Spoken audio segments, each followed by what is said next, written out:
चलिए very good morning, कैसे हैं आप लोग? वेरी गुड मॉर्निंग, कैसे हैं आप लोग?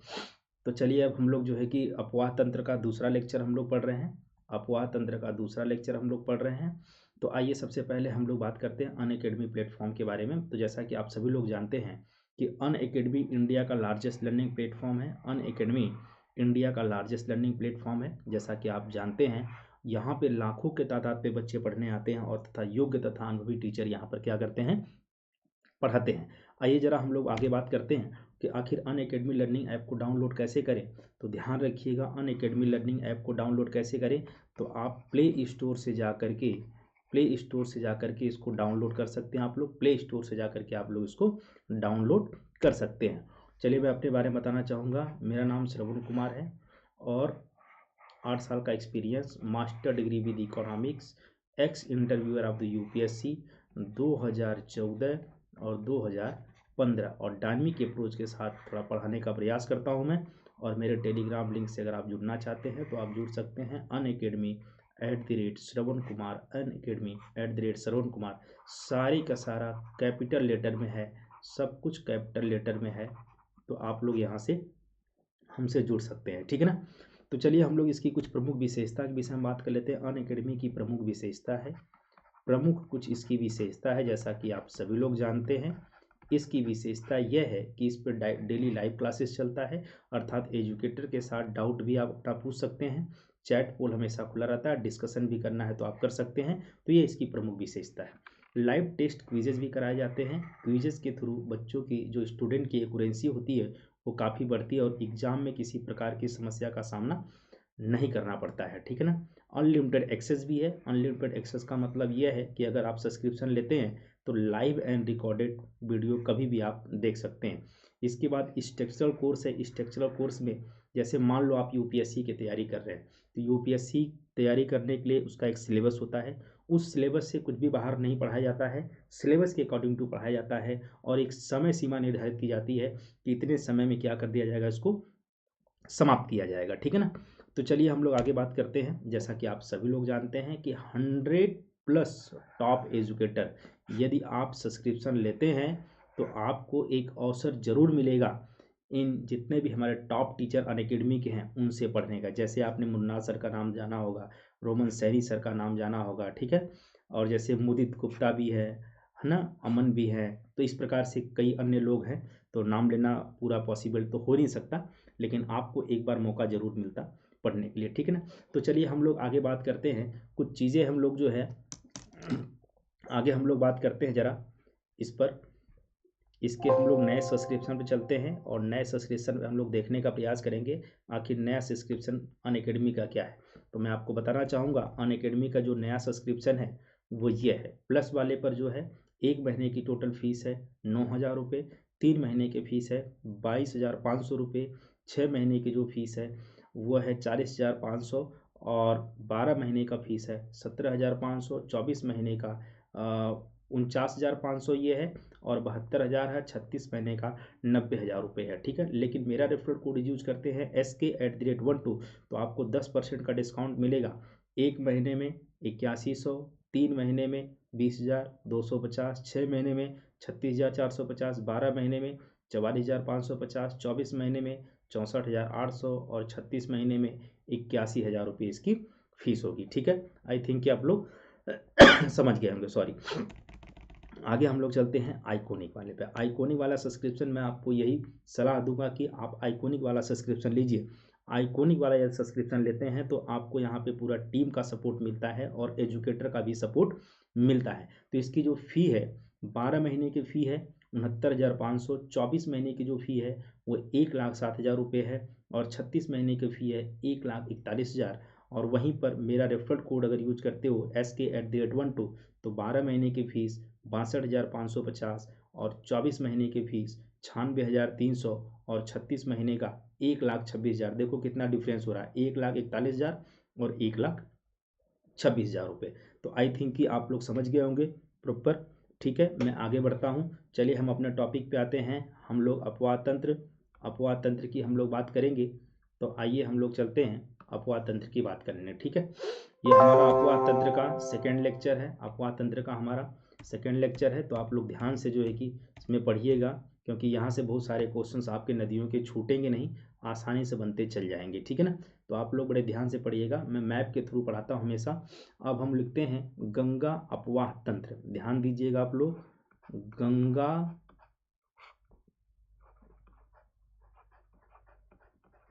अपवाह तंत्र, पहले वाली वीडियो में जाके देख लीजिए अपवाह तंत्र किसको कहते हैं, ठीक है, गंगा अपवाह तंत्र। जरा ध्यान से इसको आप लोग देखने का पूरा प्रयास करिएगा।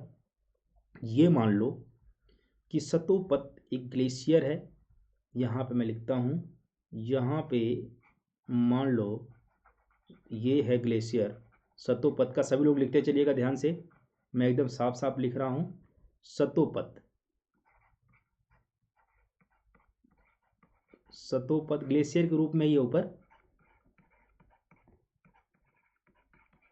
एक स्थान यहाँ पे है, एक स्थान यहाँ पर है, सतोपत जो कि हिमालय एक ग्लेशियर है, एक स्थान यहाँ पर है, एक स्थल है, मैं लिख देता हूँ, एक स्थल है, स्थल का नाम है अलंका का पुरी, ठीक है, अलंकापुरी नाम याद रखिएगा आप लोग। यहीं पे जो कि चमोली मैं लिख देता हूँ, यहीं पर चमोली नोट करते चलिएगा सभी लोग, टिहरी, और इसके बाद पौड़ी गढ़वाल,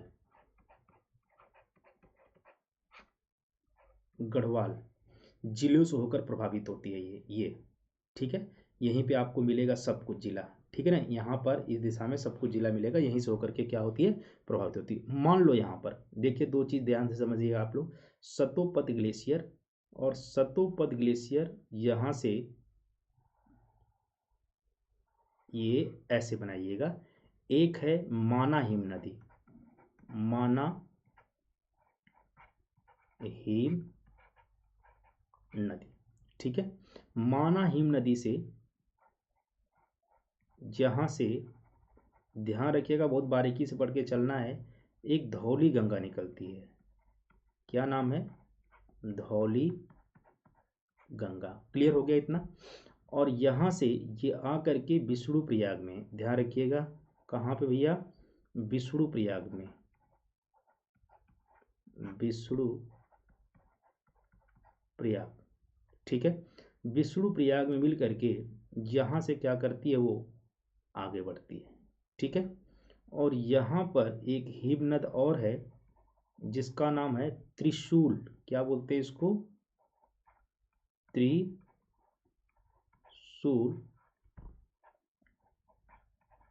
हिमनद, एकदम अच्छे तरीके से नोट करके चलिएगा आप लोग, त्रिशूल हिमनद है, यहाँ पे आकर के एक प्रयाग है जिसका नाम है नंद प्रयाग, क्या बोलते हैं इसको, नंद प्रयाग, ये नंद प्रयाग के पास आकर के मिलती है, ठीक है ना।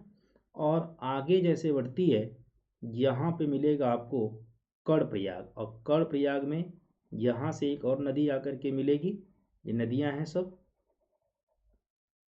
एक नदी और आके मिलेगी, ठीक है।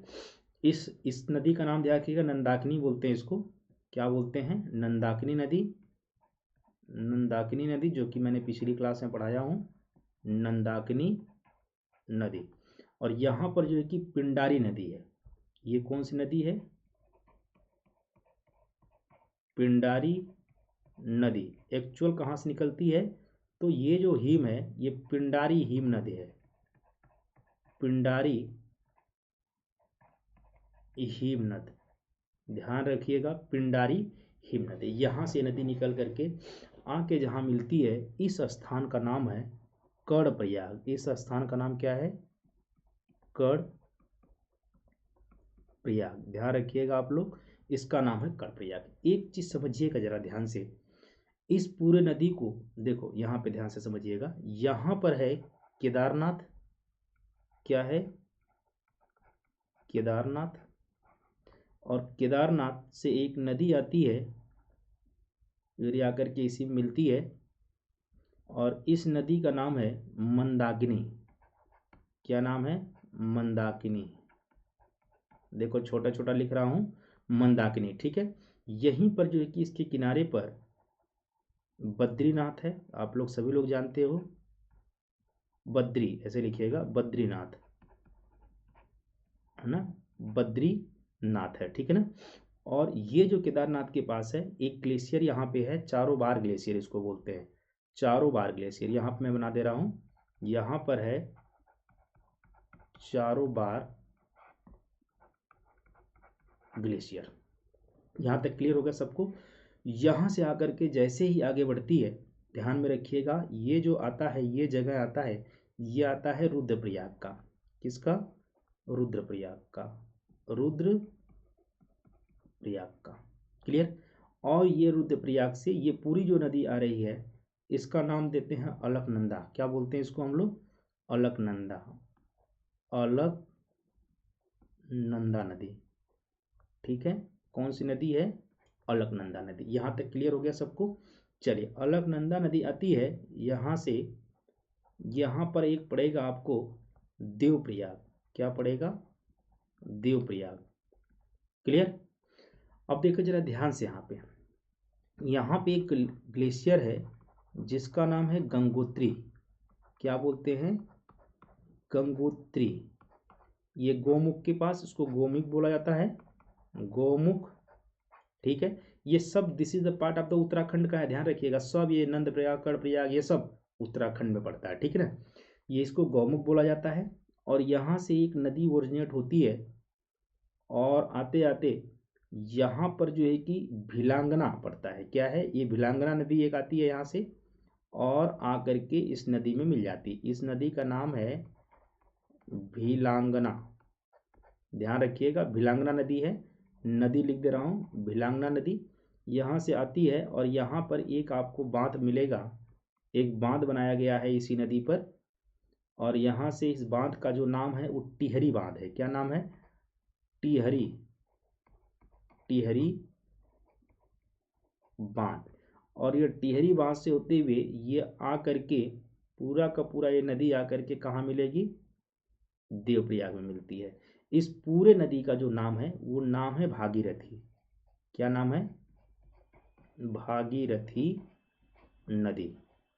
एक चीज बड़े ध्यान से देख के चलिएगा, ये मैप इसी तरह से ड्रॉ करिएगा आप लोग, एक भी क्वेश्चन आपको नहीं छूटने पाए। एक चीज ध्यान रखिएगा, यहीं पर एक झील है, यहाँ पर एक झील है, झील वगैरह पढ़ाऊंगा तो बताऊंगा कि विशेषता क्या अपनी है। इसका नाम है गोविंद सागर, जो कि गोविंद सागर मैंने वहां पे बताया था, गोविंद सागर, ठीक है। गोविंद सागर क्या है? यहाँ पे झील है। अब आप सुनिए जरा, ध्यान से समझते चलिएगा। ये गौमुख से निकलती गंगोत्री, ये नदी कौन सी है? भागीरथी। तो मैं इस पर गोला मारता हूँ, इसको आप लोग ध्यान रखिएगा। ये है भागीरथी और ये है अलकनंदा नदी, अलकनंदा नदी, ठीक है। दोनों मिली और जैसे दोनों मिल करके आगे प्रवेश करती हैं, ठीक है, तो ये आता है, पहले आता है हरिद्वार। क्या आता है? हरिद्वार। और हरिद्वार से मतलब पहले ऋषिकेश आता, फिर हरिद्वार आता, उससे पहले ऋषिकेश है, ऋषिकेश लिख लीजिएगा, ऋषिकेश। और ऋषिकेश के बाद आता है हरिद्वार। और हरिद्वार के बाद जो पड़ेगा वो आपका पड़ेगा बिजनौर। क्या पड़ेगा? बिजनौर।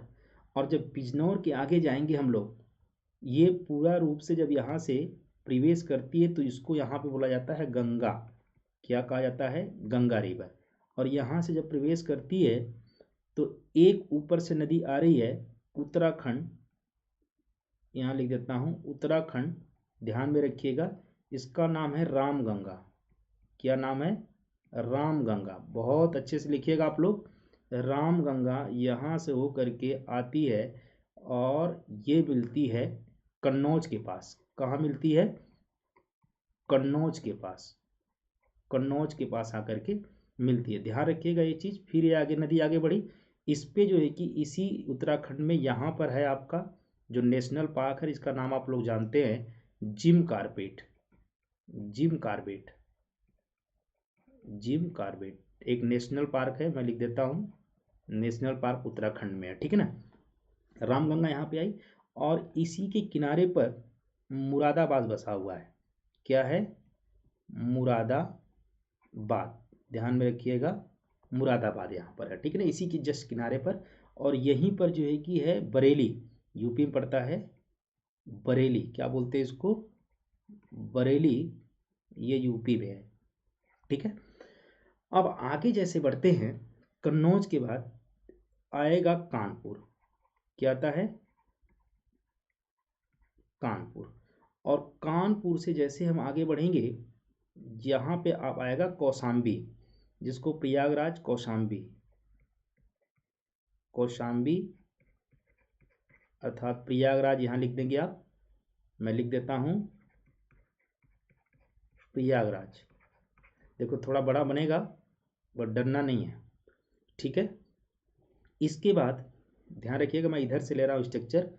एक नदी आती है जिसका नाम है गोमती नदी, और गोमती नदी आकर के, ध्यान से समझिएगा, ये आकर के कहाँ मिलेगी, ये मिलती है मिर्ज़ापुर के पास। कहाँ मिलेगी, मिर्ज़ापुर के पास, मिर्ज़ापुर के पास मिलती है। और मिर्ज़ापुर के बाद यहाँ पे आपका वाराणसी है, वाराणसी, नोट करते चलिएगा आप लोग।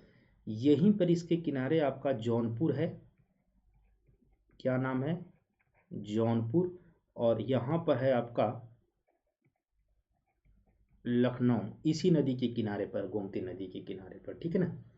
अब एक चीज़ ध्यान रखिएगा, मैं इधर से डायमेंशन ले रहा हूँ ताकि आप लोगों को समझ में आ जाए, क्योंकि इधर मेरा फोटो दिखेगा, ठीक है। और मैं प्रयास करता हूँ कि देखिए ज़रा ध्यान से, थोड़ा सा बड़ा बन जाएगा। यहाँ पे एक पर्वत है, पर्वत का नाम है, पर्वत का नाम है गिलान, गिलान पर्वत है। यहाँ से एक नदी निकलती है जिसका नाम है शारदा, शारदा नदी। और यहाँ से एक और नदी आती है सप्तातुंग, सप्तातुंग, ये तिब्बत से आती है। कहाँ से आती है, तिब्बत से, सप्तातुंग, ठीक है। थोड़ा सा पेज हमको लग रहा है कम पड़ेगा, लेकिन जहाँ तक है मैं लिख दे रहा हूँ, फिर अगले पेज पे बना दूंगा मैं, ठीक है ना। ये सप्तातुंग है, और ये दोनों जो है कि मिलती हैं, ये दोनों मिलती हैं, तो यहाँ से मतलब काली नदी, इसको काली नदी बोला जाता है, काली नदी।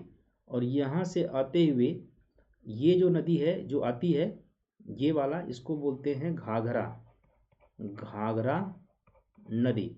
और यहाँ से आकर के मिलती है, और फिर यहाँ से आके मिलती है, यहाँ पर एक नदी और आके मिलेगी आपको, जिसको बोलते हैं सरयू नदी, सरयू नदी, ठीक है। ये अयोध्या शहर इसी किनारे पे है, अयोध्या शहर इसी के किनारे पर है। और यहाँ से ये घाघरा बन करके आती है, घाघरा, और ये आती है तो एक नदी और आपको मिलती है जिसका नाम है राप्ती, राप्ती। ये जो है कि इसके किनारे पर गोरखपुर है, गोरखपुर। और यहाँ से ये नदी आती है और ये आकर के छपरा में, कहाँ पे, छपरा में, छपरा में अर्थात बक्सर के पास, बक्सर के पास आकर के मिल जाती है। इतनी बात हमने पहले पेज पे कर ली है। यहाँ पे है बक्सर, ध्यान रखिएगा, बक्सर, मैं यहाँ लिख देता हूँ बक्सर, ठीक है। छपरा में बक्सर के पास आकर के मिल जाती है, ठीक है। अब मैं आगे चलता हूँ, नदी को वही पैटर्न पे लेकर के मैं चल रहा हूँ, बिल्कुल। मैंने बोला कि देखिए, मैंने कहा कि ये नदी आ रही है, ये नदी आ रही है, मैं यहाँ से ले रहा हूँ, ये है आपका बक्सर, क्या भैया, बक्सर, बक्सर मतलब छपरा। और यहाँ से ये नदी आगे बढ़ी, तो ये नदी हम लिख दे रहा हूँ, ये नदी आ रही है घाघरा नदी। कौन सी नदी, घाघरा, घाघरा नदी। कहाँ मिली, बक्सर छपरा में। ये नदी जैसे आगे बढ़ी तो यहाँ पर है पटना, पटना। और पटना के पास ये एक मुस्ताद, मुस्तांग बोलते हैं इसको, मुस्तांग तिब्बत में पड़ता है, ये तिब्बत में मुस्तांग है। यहाँ से मतलब इसी के पास में शालिग्राम इसको बोला जाता है, इस नदी को निकलती है। एक नदी निकलेगी, ये मैदानी भाग में आएगी, तो यहाँ पर इस नदी को कहा जाता है शालिग्राम, शालिग्राम। लेकिन जब मैदानी भाग में प्रवेश करेगी, मैदानी भाग में जब ये प्रवेश करेगी तो इसे कहा जाएगा नारायणी। क्या कहा गया है? नारायणी। और ये नदी आकर के, ये नदी में बना रहा हूँ गंगा को, ये नदी आकर के कहाँ मिलेगी? बिहार में। कहाँ मिलेगी भैया? बिहार। मतलब बिहार मतलब पटना के मतलब पास ही ये एरिया पूरा है, ये बिहार में आकर के क्या करती है? मिलती है। ठीक है ना। और एक चीज़ और ध्यान रखिएगा, इसी मैदानी भाग के आगे आओगे, गाजीपुर हाजीपुर, दो ऐसे शहर है, गाजीपुर लिख लीजिएगा, गाजीपुर और हाजीपुर, हाजीपुर है इसके बसा हुआ है ना। आगे हम निकलेंगे तो यहाँ पर एक बागमती, यहाँ पर है बागमती। बागमती ये तिब्बत में पड़ता है, तिब्बत में। यहाँ से एक नदी आएगी और इसी किनारे जो कि काठमांडू है, काठमांडू बसा हुआ है, ये नदी आएगी और सीधी आकर के गुंगई के पास, कहाँ? गुंगई के पास, यहाँ लिख देता हूँ, गुंगई के पास मिलेगी। और इसे कहते हैं बूढ़ी गंडक। क्या बोलते हैं इसको? बूढ़ी गंडक। क्लियर हो गया इतनी बात मेरी? इतनी बात हमारी क्लियर हो गया? क्लियर हो गया तो एक बार मुझे बताओ कि हाँ सर क्लियर हो गया। क्लियर हो गया सबको ना? अभी कोई प्रॉब्लम? नहीं प्रॉब्लम। अब हम लोग आगे चलते हैं, आगे चलते हैं। और आगे जैसे जैसे हम लोग जाएंगे तो एक नदी और आएगी यहाँ से, इसका नाम है अरुण। अरुण के यहाँ से निकलती है एक जो है कि सनकोसी, सनकोसी इसमें मिलेगी आकर के। और एक तामूर, ध्यान रखिए तामूर नदी भी है, तामूर नदी यहाँ आकर के मिलती है और ये हो जाती है सप्तकोसी, सप्तकोसी। और सप्तकोसी के बाद ये आकर के इसको कहा जाता है कोसी नदी। क्या कहा जाता है इसको? कोसी। बिहार में इसे क्या कहा जाता है? कोसी नदी। ये जो है कि कोसी नदी जो है कि ये लगभग राजमहल की जो पहाड़ी है, राजमहल की पहाड़ी, वहीं पे आकर के क्या करती है? मिलती है। क्या करती है? मिलती है। इतनी बात आप लोगों को समझ में आ गया होगा पूरा बात? ठीक है। अब हम लोग आगे चलें, आगे चलते हैं। आगे जब हम लोग चलेंगे तो यहाँ पर एक महानंदा, क्या है? एक महानंदा नदी आएगी और ये भी आकर के राजमहल पहाड़ी के पास क्या करेगी? इसमें मिलती है। क्लियर? और यहीं से जो है कि एक हुंगली नदी आएगी इधर से, ठीक है, आके मिलती है और हुंगली नदी आगे निकलेगी और यहाँ से जो है कि दामोदर नदी आकर के हुंगली नदी में मिल जाएगी। ये दामोदर, दामोदर और ये हुंगली, हुंगली नदी है। ठीक है, हुंगली नदी और दामोदर नदी। तो इतना तो आप लोगों को मुझे लगता है कि समझ में आ गया होगा। तो आप मुझे एक बार जो है कि कमेंट करके बताएं कि जी सर समझ में आ गया है। ठीक है, समझ में आ गया आप लोगों को? ठीक है, क्लियर हो गया? ठीक है, बिल्कुल सही, बहुत अच्छी बात है अगर क्लियर हो चुका है तो। चलिए अब देखो जरा ध्यान से, हमने इधर से बताया था, अब एक ग्लेशियर और ले रहा हूँ मैं इसके आगे गया था, मैं इसके जैसे ही बक्सर के आगे मैं पहुंचा था तो वाराणसी था, वाराणसी, वाराणसी के आगे हम पहुंचे थे तो एक जगह और था कौशाम्बी, मतलब मिर्ज़ापुर के बाद कौशाम्बी था। क्या था? कौशाम्बी, कौशाम्बी मतलब प्रयागराज में, प्रयागराज में। ठीक है, तो अब तीसरी बातें हम लोग प्रयागराज पे बना रहे हैं। किस पे बना रहे हैं? प्रयागराज पर। ठीक है, प्रयागराज पे हम चलें। चलिए चलें, चलिए। अब देखो मैंने कहा कि मान लो ये प्रयागराज का है, प्रयागराज मतलब प्रयागराज मतलब इलाहाबाद, मैंने बोला प्रयागराज। अब देखो एक नदी इधर से निकल के आ रही है बंदरपूंछ से, बंदरपूंछ, इसको कहा जाता है यमुनोत्री। क्या कहा जाता है?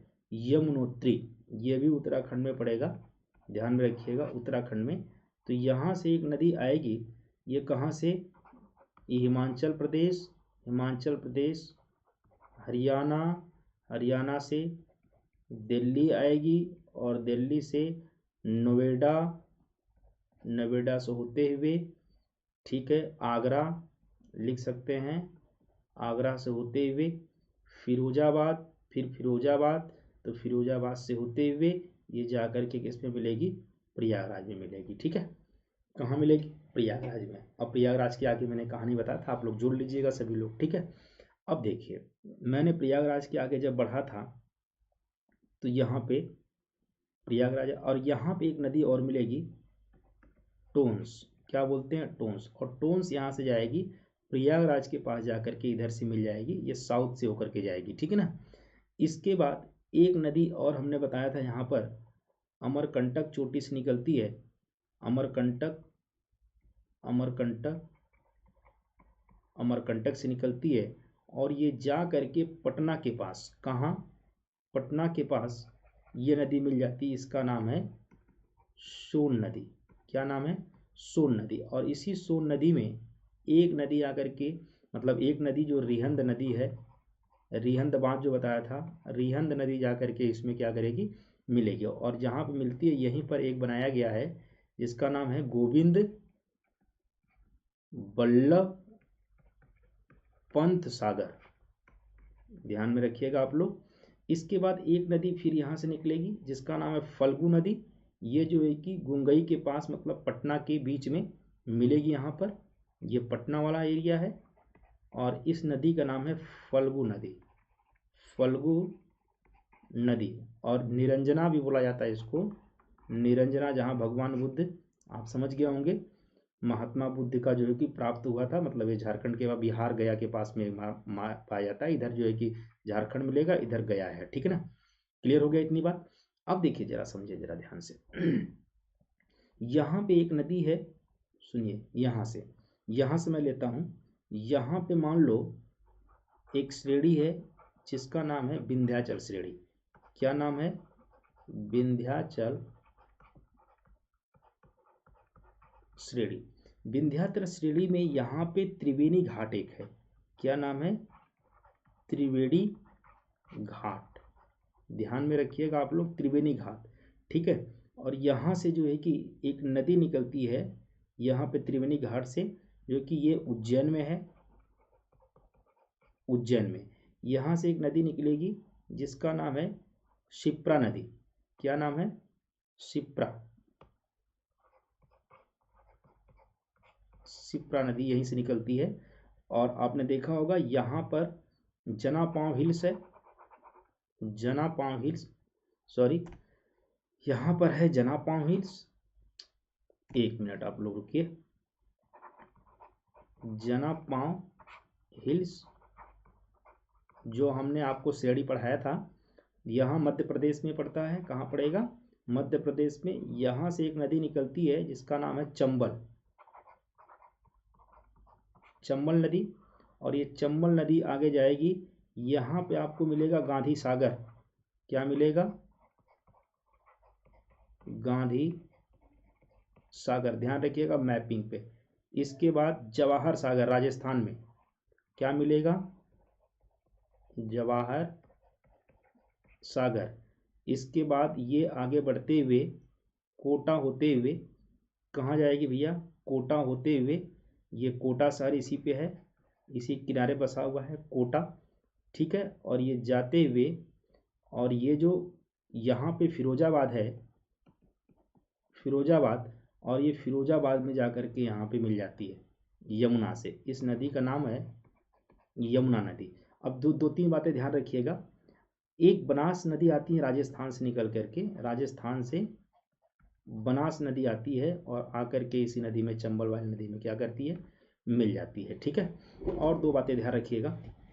यहाँ पे सिंध और बेतवा, सिंध और एक बेतवा नदी है, छोटी नदी है बेतवा नदी, ठीक है। सिंध और बेतवा और एक होती है केन, 3 नदी है। ये जो है कि सिंधु नदी भी जाकर फिरोजाबाद के बाद मिल जाएगी। इसके बाद बेतवा नदी, ये भी जाकर इसके आसपास मिलती है। और इसके बाद केन नदी जो है, केन नदी इसी के आसपास जाकर के क्या करती है, वो मिल जाती है। ध्यान में रखिएगा आप सभी लोग, बिल्कुल ध्यान में रख के चलना है, इसी के पास मिल जाती है।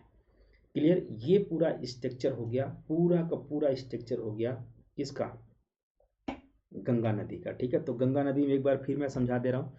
देखो कहाँ कहाँ से पॉइंट मैं जोड़ा हूँ, पूरा उठा करके ये आगे बढ़ाया हूँ। यहाँ से जोड़ते हुए पूरा नीचे से लेकर के आना है आपको, है पूरा जोड़ देना है यहाँ पे कौशाम्बी तक। ठीक है, यहाँ से अर्थात हम ये बोल दें कि मान लो ये बंदर पूंछ है, बंदर पूंछ, और यहाँ से एक नदी आ रही है और सीधा जा करके कहाँ पे, प्रयागराज कौशाम्बी में यहाँ पे जुड़ जाती है। ठीक है, और ये जो नदी हमने नीचे बताया है वो सारी नदियाँ वही है जो हमने बता दिया आपको। ठीक है, इस प्रकार से फिरोजाबाद यहाँ से मिल जाएगा। ठीक है, और आगे जो हमने बता दिया आपको पता चल गया होगा, आप जो है कि यहाँ पे क्या कर सकते हैं, जोड़ सकते हैं। ठीक है, क्लियर हो गया इतना, इतना क्लियर हो गया तो मुझे एक बार बताएं कि हाँ क्लियर हो गया। ठीक है, एक बार मुझे आप लोग कमेंट करके प्लीज़ मुझे बताएं कि क्लियर हो गया सर। फिर हम जो है कि इसका मुख्य बिंदु को हम लिखवा देते हैं। मुख्य बिंदु को हम क्या करेंगे, इसमें नोट डाउन करवा देता हूँ तो आपको आसान हो जाएगा। मुख्य बिंदु हम लिखवा देते हैं, ठीक है ना। हम क्या हो गया भैया, ठीक है, आप लोग एक बार फटाफट बताइए, फिर हम लोग जो है कि इसको लिखवा देते हैं गंगा तंत्र में। ठीक है, चलिए अब नोट डाउन करके सब लोग लिखिएगा, ये भी बहुत इंपॉर्टेंट है, ध्यान रखिएगा। सब जोड़ा हूँ, जो सब टुकड़े टुकड़े में जोड़ दिया हूँ, देखो टुकड़े टुकड़े में ऊपर से जोड़ दिया हूँ सारी चीज़ें। ठीक है, चलिए अब हम लोग लिखते हैं, यहाँ पर शुरू करते हैं हम लोग हैं गंगा तंत्र। गंगा तंत्र लिखते चलिएगा आप लोग, गंगा तंत्र। गंगा तंत्र शुरुआत यहाँ से करता हूँ। गंगा नदी, गंगा नदी का उद्गम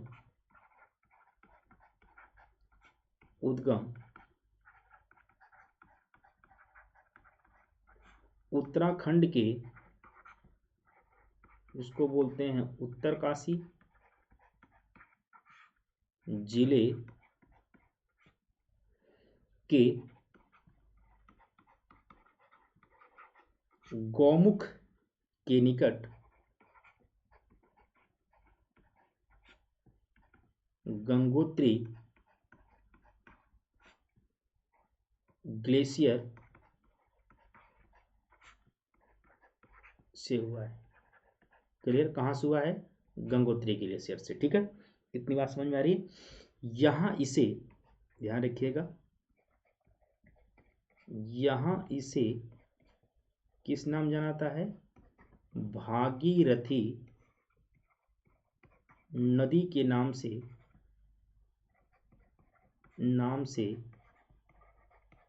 जाना जाता है। किस नाम से जाना जाता है, भागीरथी नदी के नाम से क्या किया जाता है, जाना जाता है। गंगा की 2 शीर्ष, यहाँ लिखना है, गंगा की 2 शीर्ष धाराएं, नंबर 1 जिसको बोला गया अलकनंदा, और नंबर 2 भागीरथी। क्लियर हो गया। ये जो है कि लिख देना यहाँ पे, यह उत्तराखंड के देवप्रयाग में संगम कर गंगा का निर्माण करती है। क्लियर हो गया, किसका निर्माण करती हैं, जब 2 धाराएं मिलती हैं अलकनंदा भागीरथी, तो दोनों जो है कि गंगा का निर्माण करती है। हमने बताया ना कि जब हरिद्वार ऋषिकेश से होके आती है तो वहां पे पहली बार इसको गंगा बोला गया। ठीक है ना, आगे हम लोग चले, चलिए आगे हम लोग चलते हैं।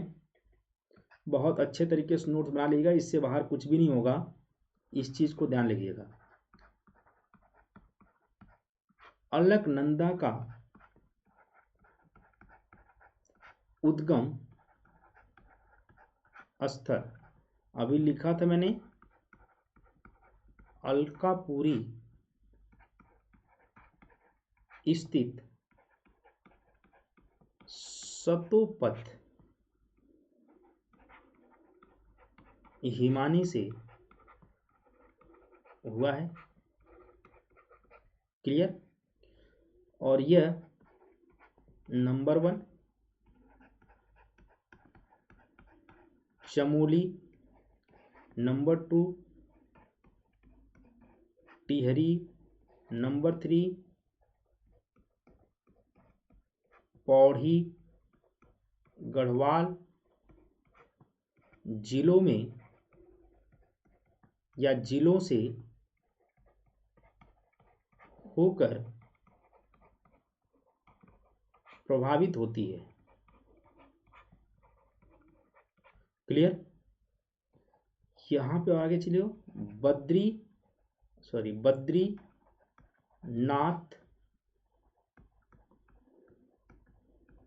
अलकनंदा के तट पर अवस्थित है। क्लियर? अलकनंदा की 2 धाराएं, नंबर 1 धौली गंगा और नंबर 2 विष्णु गंगा। ध्यान रखिएगा आप लोग, ये कहाँ मिलती है? विष्णु प्रयाग में मिलती है। कहाँ मिलती है? विष्णु प्रयाग में मिलती है। यहाँ तक क्लियर? सबको क्लियर हो गया? टाइम क्या होगा भाई? चलिए ठीक है, यहाँ तक सबको क्लियर हो गया। मुझे लगता है कि स्पष्ट क्लियर हो गया होगा। ठीक है, अब हम आगे चलते हैं, बिल्कुल आगे चलते हैं, नोट डाउन करते चलिएगा। पिंडारी नदी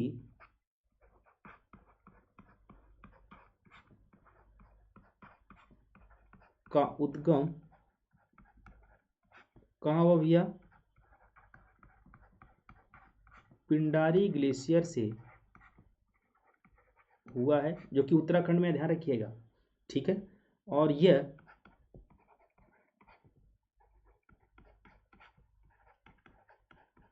कर्णप्रयाग में अलकनंदा से मिलती है। क्लियर? बाएं तट पे मिलती, ध्यान रखिएगा इसको आप लोग। ठीक है, जबकि मंदाकिनी, यहाँ लिख लीजिएगा बाएं तट पे, आप लोग भूल जाएंगे। बाएं तट पर जिस दिशा में होगी वहां से खड़ा होकर देखिएगा, आपको दिशा पता चल जाएगी। जबकि मंदाकिनी नदी रुद्रप्रयाग के निकट अलकनंदा से दाहिने तट पर मिलती है। क्लियर हो गया? आगे देखिएगा, केदारनाथ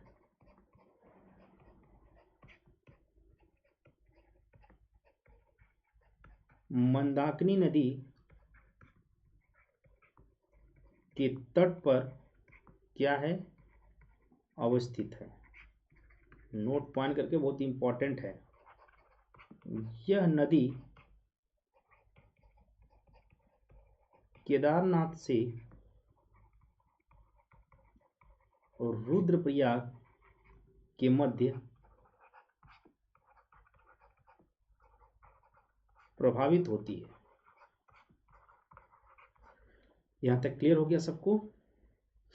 यहां तक बिल्कुल क्लियर है तो मुझे एक बार बताइए सभी लोग, कमेंट करके मुझे फटाफट बताइए, कमेंट करके कि यहां तक सबको क्लियर है। आई होप कि क्लियर होना चाहिए सबको। ठीक है, उम्मीद करता हूँ कि क्लियर बिल्कुल होना चाहिए। अगर क्लियर है तो बहुत अच्छी बात है। ठीक है, अब हम लोग आगे चलते हैं।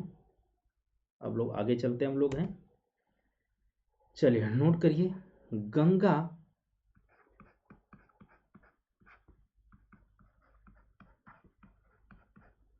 हरिद्वार के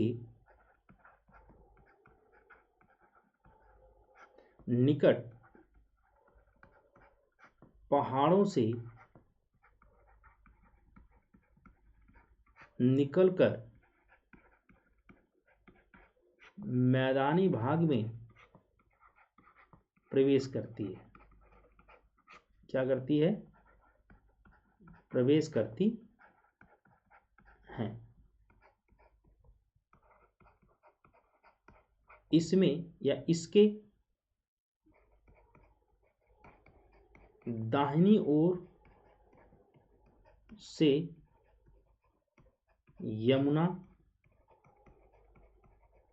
प्रयाग के निकट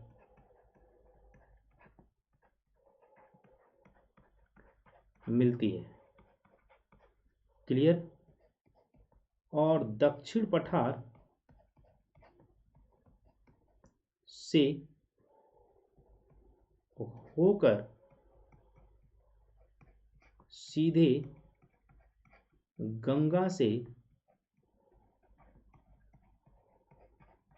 मिलने वाली नदी टोन और सोन जो इलाहाबाद, जिसका नाम प्रयागराज है, प्रयागराज के बाद कहाँ भैया? पटना से पहले गंगा में मिलती है, जो कि मैंने लोकेशन में आपको दिखाया है। कहाँ मिलती है? गंगा मिलती है। ठीक है ना? आगे हम लोग बात करते हैं गंगा के बाएं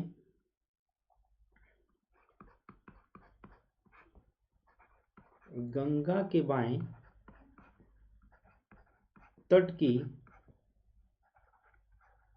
कुछ प्रमुख सहायक नदियां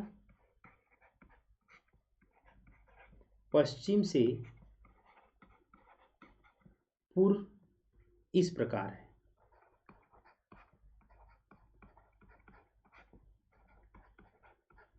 नंबर 1, जैसे रामगंगा, गोमती, घाघरा, गंडक, बागमती, छोटी छोटी कुछ नदियां हैं, कोसी,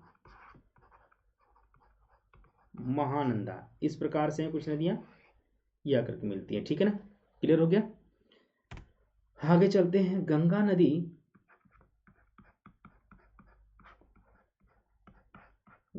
नदी की सबसे अधिक लंबाई कहाँ है? उत्तर प्रदेश में है। क्लियर?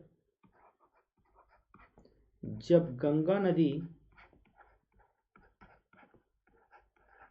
पश्चिम बंगाल में पहुंचती है तो भागीरथी, हुगली नामक दो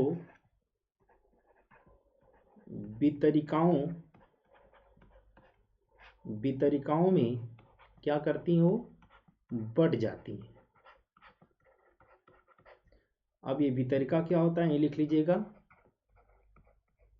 वितरिका क्या होता है? नदी से निकलने वाली छोटी नदी होती है जो पुनः नदी से नहीं मिलती है।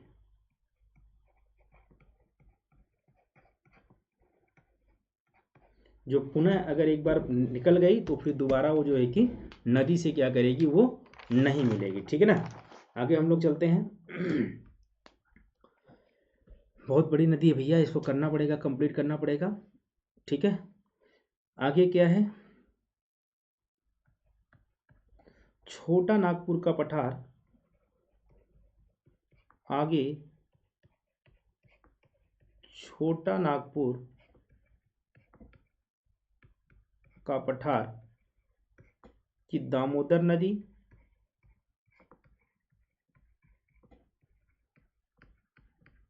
हुगली में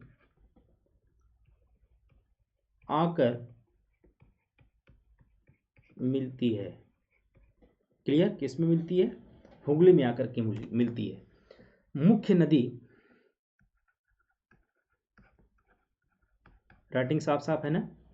भागीरथी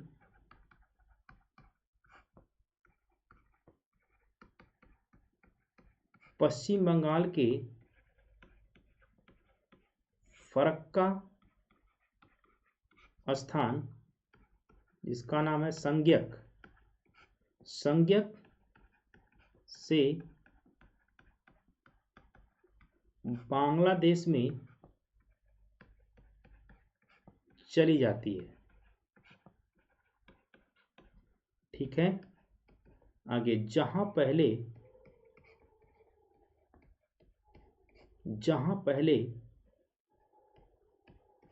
पद्मा की संज्ञा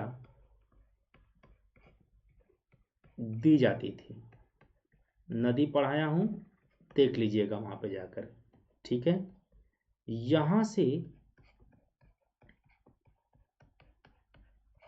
गंगा कई धाराओं में बंटकर डेल्टाई मैदान में दक्षिण की ओर बहती है और क्या करती है? समुद्र में गिरती है। क्लियर हो गया? आइए अगला पॉइंट, सारे नदियों के साथ जोड़ के देख रहे हैं हम लोग। पाउना से पूर्व गोलकुंडा के पास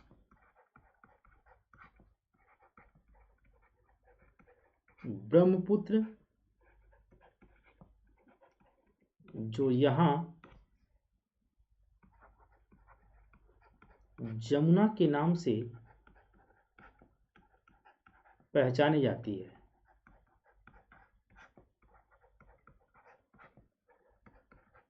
क्लियर?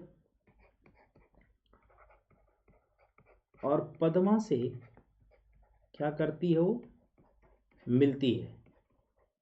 ठीक है, और दोनों की संयुक्त धारा क्या कहलाती है? पद्मा कहलाती है।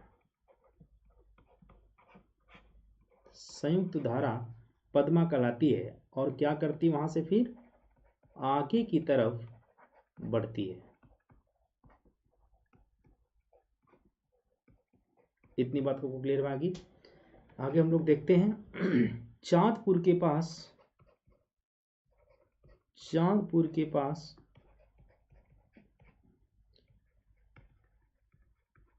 मेघना इससे आकर मिलती है। ठीक है, इसके बाद उसका नाम क्या पड़ जाता है? मेघना नाम दिया जाता है। जो लोग नदी नहीं पढ़े हैं तो जा करके मेरी क्लास को आप लोग पढ़ लीजिएगा। और बंगाल की खाड़ी में क्या होती है, गिरती है। क्लियर हो गया आप लोगों को? चलिए आगे हम लोग बढ़ते हैं। पूरा नोट्स प्रॉपर तरीके से आप लोग बना लीजिएगा। गंगा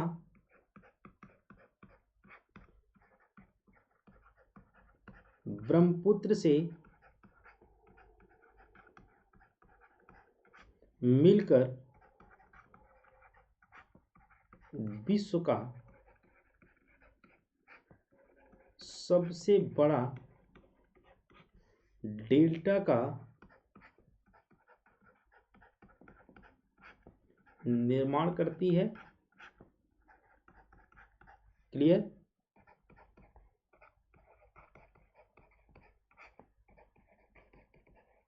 जिसका विस्तार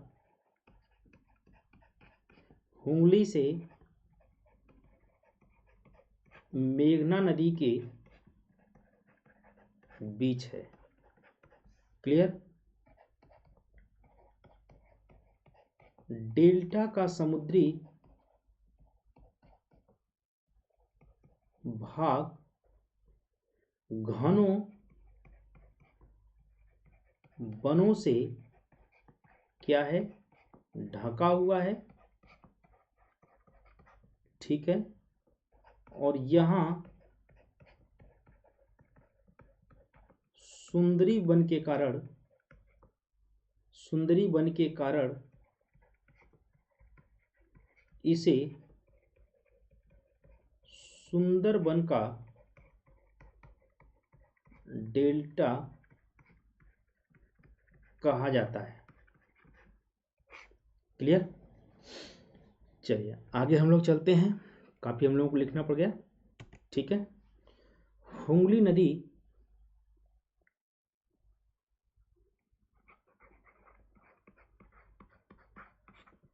हुगली को ऐसे लिखिएगा, विश्व की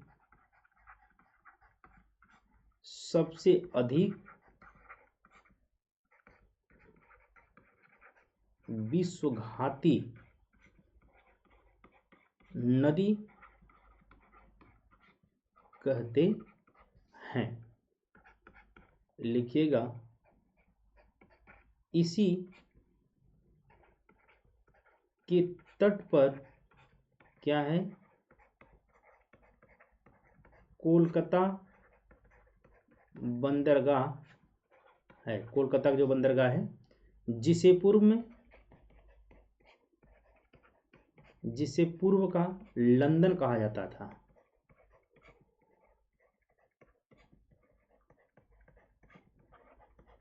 क्लियर?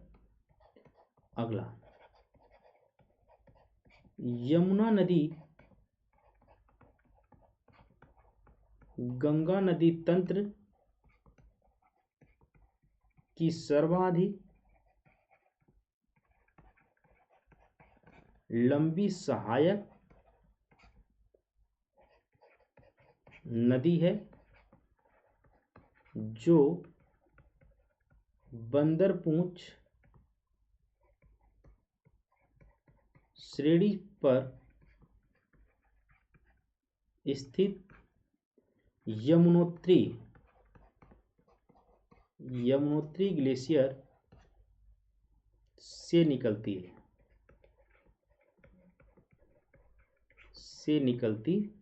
है। क्लियर? इतना तक सबको क्लियर हो गया? सबको क्लियर हो गया यहाँ तक? प्रॉपर क्लियर हो गया तो मुझे एक बार बताओ प्लीज, सभी लोग बताओ। ठीक है, आगे हम लोग चलते हैं। इसमें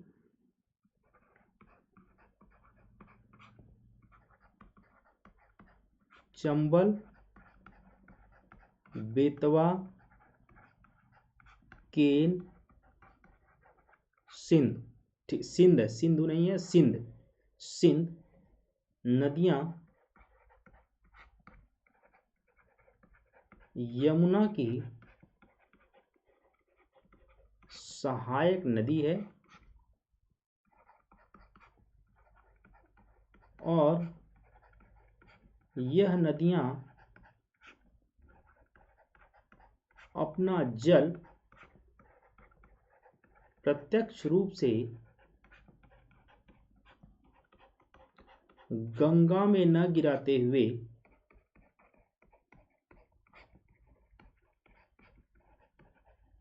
यमुना में गिराती हैं। क्लियर? यह सभी नदियां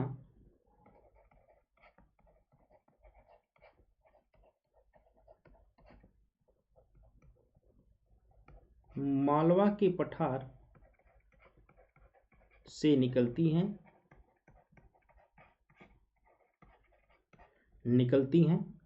ठीक है, और ये बाईं तट पर मिलने वाली नदी कौन कौन सी हैं? ए टोन, बी सोन, एक नदी हिंडन और है, हिंडन सी, और डी करेन, और ई सेंगर नदी है। छोटी छोटी नदियां हैं, ठीक है। नोट डाउन आप लोग करिएगा। टाइम क्या हो गया भाई? ठीक है, आगे चलिएगा। सोन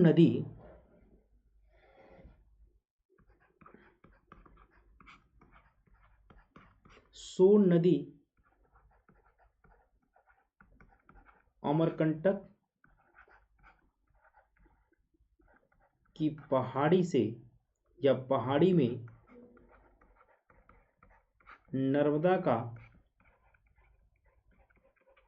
उद्गम स्थान है, ठीक है, या इसी निकट से निकलती है और दक्षिण दिशा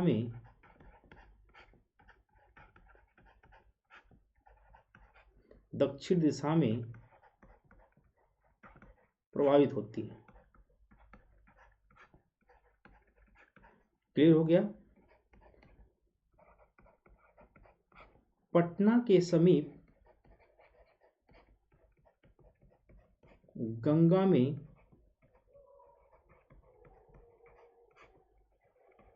मिलती है, ठीक है, पटना के समीप गंगा में मिलती है। कौन सी नदी? ध्यान रखिएगा, सोन नदी। कहीं नर्मदा को मत समझ लीजिएगा आप लोग।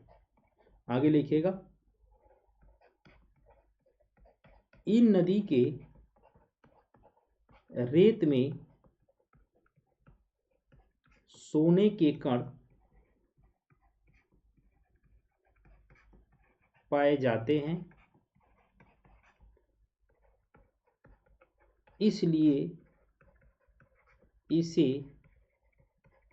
स्वर्ण नदी भी